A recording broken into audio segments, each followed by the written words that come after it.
حضور غوث پاک سرکار اسی ملک ایران کے جیلان میں تھے، ٹہل رہے تھے، آواز آئی عبد القادر بڑے ہو کے کیا بنو گے؟ حضور غوث پاک سرکار کہتے ہیں آواز آئی بادلوں سے، اے عبد القادر بڑا ہو کے کیا بنے گا؟ بڑا ہو کے کیا بنے گا؟ عاشق بنے گا کہ محبوب بنے گا؟ یہ دو ڈگر الگ الگ ہے، سمجھ رہے ہیں؟ وہ عاشق بیٹھا ہوا ہے، وہ دیکھو دیکھو کیسا حلیہ آپ نے بگاڑ کے رکھا ہے، یہ عاشق ہے، سمجھے آپ؟ محبوب الگ ڈپارٹ ہے، سمجھ گئے نا؟ یہ دو راستے الگ الگ ہیں، دو راستے الگ الگ ہیں۔ آواز عبد القادر عاشق بنے گا کہ محبوب بنے گا؟ گھر میں آئے، اپنی ماں سے لپٹ گئے، بولے میری ماں آواز آئی ہے عبد القادر کیا بنے گا؟ تو ماں نے کہا بیٹے جلد بازی میں کوئی فیصلہ مت کرنا، سوچ لے تو کیا بننا چاہتا ہے، یعنی آرٹ سائڈ سے، سائنس سائڈ سے تو بی او ایس بننا کرنا چاہتا ہے، MBBS کرنا چاہتا ہے، تو کدھر جانا چاہتا ہے؟ ہاں تو قاری بننا چاہتا ہے، حافظ بننا چاہتا ہے، عالم بننا چاہتا ہے کہ مفتی بننا چاہتا ہے، ایڈوکیٹ بننا چاہتا ہے کہ جج، کیا بننا چاہتا ہے؟ وہ فیصلہ کر لے، اسی حساب سے تو فارم بھرے گا، کالم بھرے گا، تب تیری تعلیم اسی حساب سے ہوگی۔ کہتے میری ماں میں کیا کروں؟ تو غوث پاک کی امی کہتی بیٹا قریب میں ایک درویش اللہ والا رہتا ہے، اللہ والا رہتا ہے، بظاہر اس کے جسم پہ کپڑا تک نہیں ہے، اللہ والا ہے۔ شاعر نے کیا کہا؟ عشق انسان کو قلندر بو علی کرتا ہے، عشق پاگل نہیں پاگل کو ولی کرتا ہے۔ میں نے کہا میرے بیٹے عبد القادر وہاں ایک درویش رہتا ہے، جا کے اس سے ملو، اس سے پوچھو کہ میں کیا بنوں۔ غوث پاک گئے، سلام کیا، بولے او درویش، او بندے خدا، او ولی اللہ، اللہ کے دوست۔ فرمایا کیا بات ہے شیخ عبد القادر؟ غوث پاک فرماتے میں عاشق بنوں کہ محبوب بنوں؟ اس نے کہا آج جائیے، کل آئیے گا تو جواب مل جائے گا۔ غوث پاک کی رات رونے میں گزری، کل میری مستقبل کی تقدیر کا فیصلہ ہے، میں عاشق بنوں کہ محبوب بنوں؟ صبح ہوئی، جلدی اٹھے، اپنی ماں سے اجازت لی، اسی درویش کے پاس آئے، وہ وہاں نہیں تھا۔ فرمایا کدھر گیا بھائی؟ وہ یہاں پر درویش تھا، وہ کدھر گیا؟ لوگوں نے معلوم کیا کہا؟ بولے وہ تو رات میں مر گیا۔ فرمایا مر گیا؟ ہاں اس کا انتقال ہو گیا، وہ مر گیا۔ بولے پھر کہاں دفن کیا؟ معلوم کیا کہا لوگوں نے؟ ہمیں اس کے مذہب کے بارے میں علم نہیں تھا۔ اتنے خاص ہوتے ہیں اللہ کے، کچھ ایسے بندے جنہیں اللہ کے بندے پہچانتے تک نہیں ہیں۔ فرمایا پھر؟ کہا پیروں میں رسی باندھ کر کے ہم نے اسے وہ کھجوروں کی باغ میں وہاں پہ جنگل کے ایریے میں جا کے چھوڑ دیا۔ اس کی لاش کو چیل کوے نوش کے کھا رہے ہیں، چیل کوے نوش کے کھا رہے ہیں۔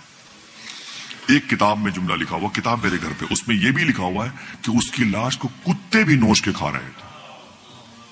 اللہ اکبر اللہ! یہ عشق نہیں آسان، بس اتنا سمجھ لیجئے ایک آگ کا دریا ہے اور ڈوب کے جانا ہے۔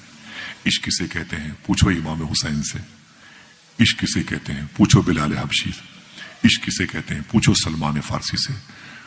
کوئی خبیب سے پوچھے، بلال سے سمجھے سزائے الفت سرکار میں مزہ کیا ہے۔ ہاں میرا امام کہتا ہے کہ اے دل یہ سلگنا کیا، جلنا ہے تو جل بھی اٹھ، دم گھٹنے لگا ظالم کیا دھونی رمائی ہے۔ اے عشق تیرے صدقے جلنے سے چھٹے سستے، جو آگ بجھا دے گی وہ آگ لگائی۔ عشق رسول کی آگ بڑی عظیم ہوتی ہے۔ میرے آقا غوث پاک فرماتے کہاں ہے؟ بولے اس کے پیروں میں رسی باندھ کے ادھر پھینک دیا۔ غوث پاک آگے بڑھے جلال کے عالم میں، فرمایا او بندے خدا، او عرب کے دوست، او رب کے دوست، سن، مجھ سے کل کہا تھا کہ کل آؤ گے جواب مل جائے گا، رات میں نکل لیے۔ ولی وعدہ خلاف نہیں ہوتا، ولی وعدہ شکن نہیں ہوتا، ولی وعدے کو وفا کرتا ہے۔ تم صداقت کے مجسمے تھے، تم رب کے دوست، تم نے ہم سے کہا کل آؤ گے جواب مل جائے گا، رات میں نکل لیے۔ نوچی ہوئی لاش سے آواز آئی، عبد القادر میں نے کہا تھا کل آؤ گے جواب مل جائے گا، کیا چاہتے ہو؟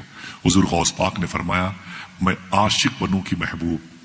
نوچی ہوئی لاش سے آواز آئی، اے عبد القادر اگر محبوب بننا چاہتے ہو تو محبوب کی آؤ بھگت بہت ہوتی ہے، اس کی تعظیم بہت، اس کی خاطر مدارت بہت ہوتی ہے، اس کے ناز بڑے اٹھائے جاتے ہیں، ناز برداری ہوتی ہے، اس کے ناز نخرے بڑے اٹھائے جاتے ہیں، پورا گھرانہ اسی کے پیچھے ٹہلتا ہے۔ اگر محبوب بننا چاہتے ہو تو پوری دنیا تم سے محبت کرے گی، اور اگر عاشق بننا چاہتے ہو دیکھ لو تمہارے سامنے عاشق کی لاش پڑی ہوئی ہے۔ اتنا سنا تو غوث پاک سرکار نے مٹھیاں بند کی، اپنے دونوں ہاتھوں کو اٹھایا آسمان کی طرف، فرمایا اللہ اکبر اللہ اکبر اللہ اکبر اللہ اکبر۔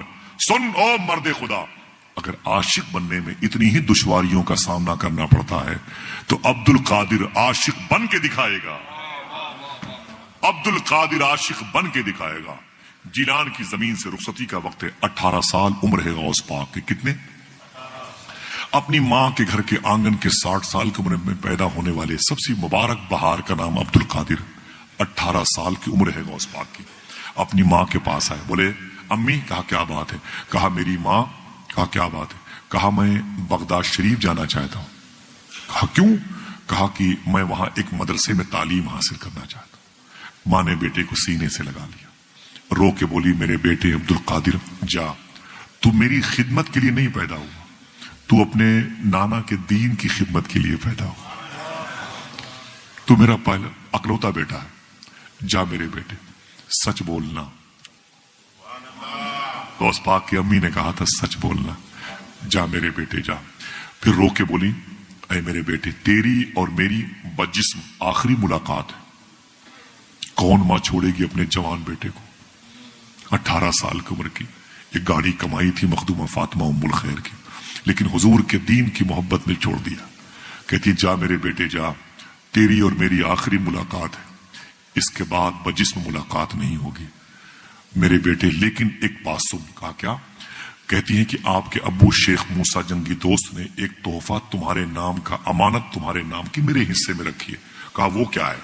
تو غوث پاک سرکار کی امی کہتی ہیں میرے بیٹے وہ ایک دعا ہے، ایک دعا ہے جس دعا کو پڑھنے کے لیے مجھے یہ کہہ کے تمہارے باپ نے دیا تھا میرے بیٹے عبد القادر کو دے دینا، وہ امانت تو لے جا۔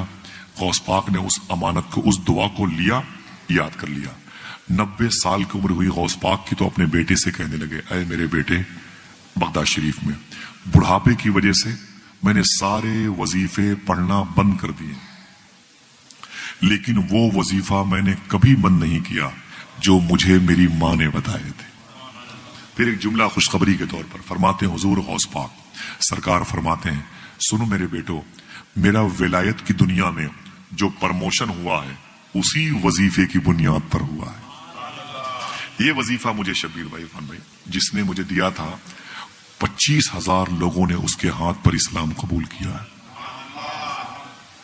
ہر نماز کے بعد اسے 11 مرتبے پڑھنا چاہیے، اللہ توفیق دے تو انشاءاللہ، اگر کہو تو اس مبارک مجلس میں پڑھ لیا جائے، دل کہے تو اسے ریکارڈ کر لے۔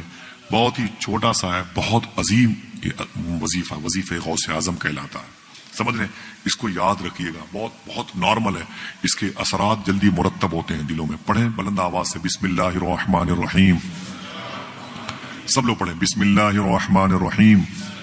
اللہ الکافی قصدت الکافی وجدت الکافی کفان الکافی لکل کافی ونعم الکافی وللہ الحمد۔ بس اگر یاد کر لو گے تو بہت بڑا نہیں ہے حضرت، بہت بڑا نہیں ہے، اسے یاد کر لو انشاءاللہ۔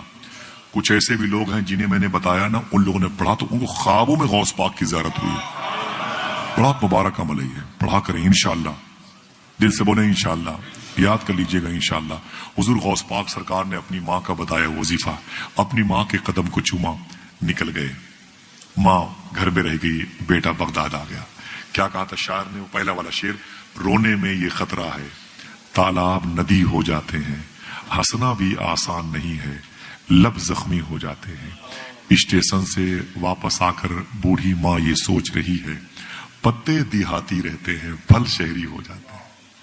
غوث پاک کی امی اپنے گھر میں رک گئی، غوث پاک بغداد شریف آئے، پہلے جیلان سے نکلے، ایک شہر کا نام ہے جنجان، جیلان سے جنجان آئے، جنجان سے ہمدان آئے، ہمدان کی زمین کیچڑ زدہ زمین، وہاں پانی بہت تھا، کیچڑ بہت تھا۔ ہمدان آئے، ہمدان ہی کی زمین پر احمد بدوی نام کے چوروں کے سردار، جو 60 ڈاکوؤں کے سردار تھے، غوث پاک نے سچ بول کر کے اس کو توبہ کرنے کی توفیق دلوائی۔ پھر ہمدان سے نکلے آگے بغداد، بغداد میں ایک محلے کا نام تھا باب العزج، باب العزج محلے میں ایک مدرسے کا نام تھا نظامیہ، اس مدرسے کے فاؤنڈر کا نام تھا شیخ ابو سعید مخزومی، اسی مدرسے میں غوث پاک نے 7 سال تعلیم حاصل کی۔ کتنی؟ تھک گئے؟ ہاتھوں کو اٹھا کے بولے یا غوث اعظم، بولو بولو بولے یا غوث اعظم، لبیک یا غوث اعظم۔ ماں بہنیں بیٹھی ہوئی ہیں، اس شہر کی کئی مبارک میری ماں کی عمروں کی خاتون بغداد شریف گئی تھی۔ اب کی میں میرے دوست سے بات کر رہے تھے، اب کی ایک خاتون گئی تھی جو بغداد شریف سے غوث پاک کے روضے کو دیکھا تو نکلنے کو تیار نہیں تھی۔ 4 دن تک وہ نکلی نہیں غوث پاک کی بارگاہ سے۔ کازمین میں ٹھہرایا گیا تو ان کے ٹور والے گجرات کی تھی، قریب کی، تو ٹور والے نے کہا کہ اماں چلو چلو، آپ نے کھانا نہیں کھایا 2-3 دن سے۔ بولے نہیں جاؤں گے، میں یہیں مرنا چاہتی ہوں۔ مجھے نہیں معلوم تھا کہ غوث پاک کا روضہ اتنا پیارا ہے۔ پوری عورت میں سب بھول گئی، اپنے بیٹے بہو بیٹیوں کو سب بھول گئی۔ تو ٹور والے نے کہا کہ اماں چلو کربلا چلنا ہے۔ بولے کیا کرنے؟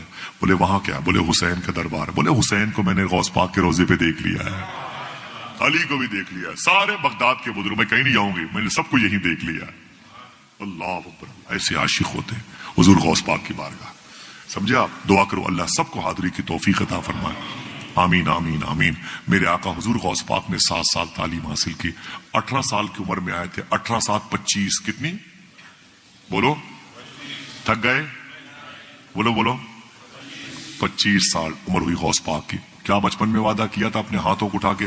عبد القادر عاشق بن کے دکھائے گا۔ ابھی تک تھیوری حاصل کی، کتابوں کا علم حاصل کیا، اب حضور غوث پاک نے اس بچپن میں کیے ہوئے وعدے کو وفا کرنے نکلے ہیں۔ اب عاشق بننا ہے۔ کھال کھچتی ہے کٹتی ہے گردن، عشق کرنا تماشا نہیں ہے۔ سمجھ رہے نا؟ عشق کرنا تماشا نہیں ہے۔ یہ عشق نہیں آسان، بس اتنا سمجھ لیجئے، ایک آگ کا دریا ہے اور ڈوب جانا نہیں ہے، ڈوب کے جانا۔ ڈوب تو سب جاتے ہیں، ایک سے ایک لفنگے ڈوب جاتے ہیں، لیکن ڈوب کے کراس کرنا ایک آگ کا دریا ہے۔ ایک صاحب نے کہا میرے مولا میں عاشق بننا چاہتا ہوں۔ کہا اوپر دیکھ۔ دیکھا تو خون کی لکیریں نظر آئیں زمین سے لے کے آسمان تک۔ بولے میرے مولا یہ لکیریں کیسی ہیں خون کی؟ رب نے فرمایا کہ میری راہ میں آنے والے میرے دوستوں کے خون ہیں، گزرے گا ان پلوں سے، ان وادیوں سے گزرے گا، چیخ پڑا میں نہیں گزر سکتا جب تک تیری توفیق نہ ہو جائے۔